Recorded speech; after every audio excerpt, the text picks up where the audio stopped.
What's up, everybody? Hey, Chris McAbee back here from Wilmington Performance Lab. I want to welcome you all to the live video.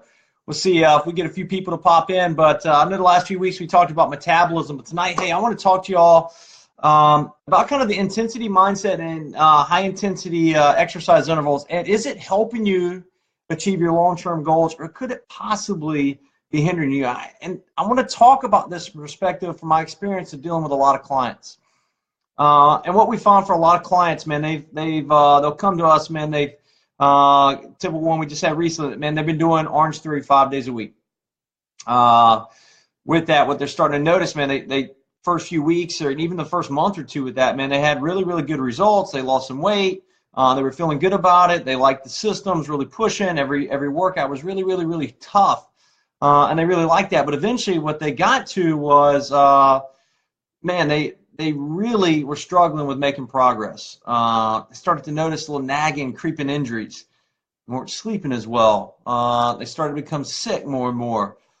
With it, they just didn't have the energy, desire to drive to train. My girl, Brittany Cosgrove, joined in. What's up, girl? Good to have you in. But you know, these things were happening all the time. Nick Worrell, welcome to the video.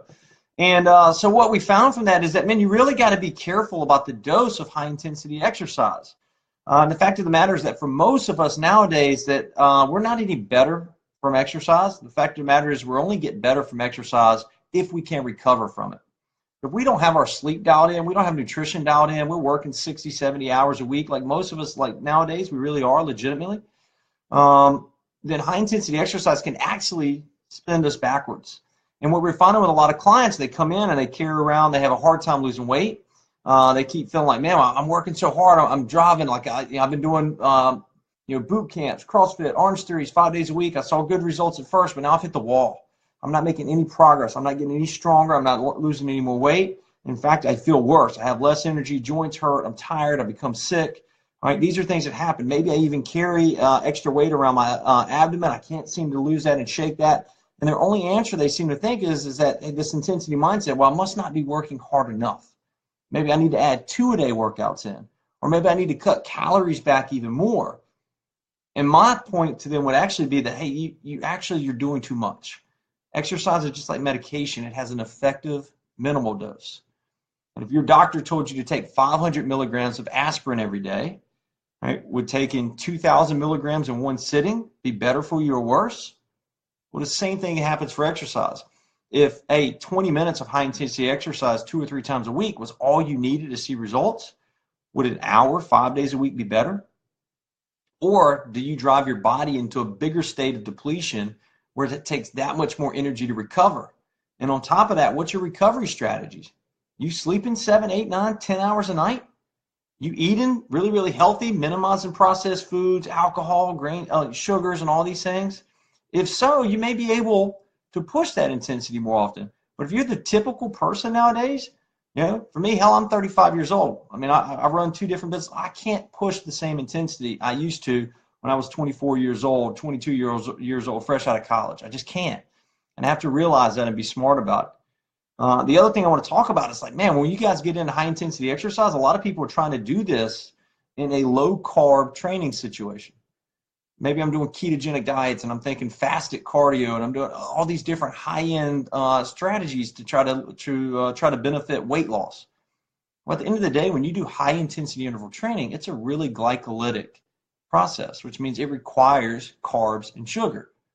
So you can't do that for long periods of time if you don't have that fuel source. And everyone will say, well, maybe your body will get better at burning fat. Reality is your body best burns fat at low-intensity exercise, right? Exercise that you can carry on conversations with. And sure, you may burn more calories in the workout, but in the long run, what you're also training your body to do is to be a sugar monster, to crave sugar, to burn sugar, to want to push that. Nate, what is up, man? I haven't seen you in a while. But you're training your body to be a sugar monster. And if you guys have ever done like 5 or 6 days a week high-intensity exercise, what is the first thing you want to do when you get done with that high-intensity interval training session? You're like most people, man, I am ready to go and chew my arm off. I will eat anything right now at the end of that workout. And you'll crave sugar. You will crave it, crave it, crave it. You'll want sweets. You want desserts. You want it all the time as your body is trying to replenish the glycogen stores or sugar stores in the body. That's its primary energy source at high intensity exercise training sessions. So those are things that, Nate, you look sharp, man. Appreciate your comment. But those are things I want you guys to think about. And so for a lot of clients, the answer for most people, if you've been going 5 or 6 days a week, high intensity, and you've stopped seeing results, the answer is not to do more high intensity. The answer is not to do 2-a-day workouts. The answer is not to cut back calories. The answer is not to restrict carbohydrates. In fact, what you may best benefit from is take a day or two off. Add in more low intensity exercise, right? Slow controlled resistance training, low intensity cardio training. Work on breathing, meditation, recovery practices, dialing in your nutrition, getting extra sleep. Those would be the things that your body responds to.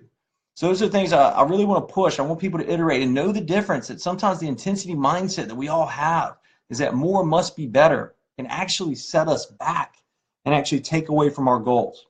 So if you need any help with putting together a consistent, like reasonable workout plan and wants to balance it all to work towards your goals and help you achieve it without feeling like I got to commit to 5, 6, 7 hours a week of crazy intense workouts, then hey, give us a call. We got a link up here. We got a guide for fitness and nutritional for the busy professionals. We'd love for you guys to check it out.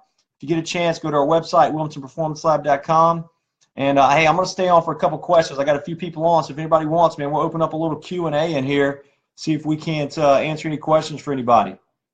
Lindsay Strickland, when did you jump on? Nice to see you, young lady.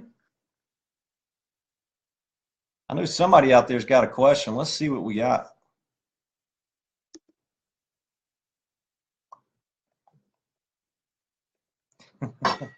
What's up, Lindsay? Got my Christmas tree over here, trying to look sharp. Although my shirt, I'm kind of blending into this thing over here.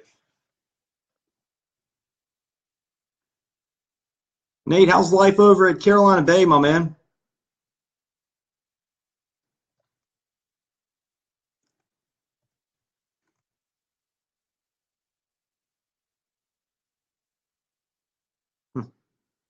Appreciate you, Lindsay.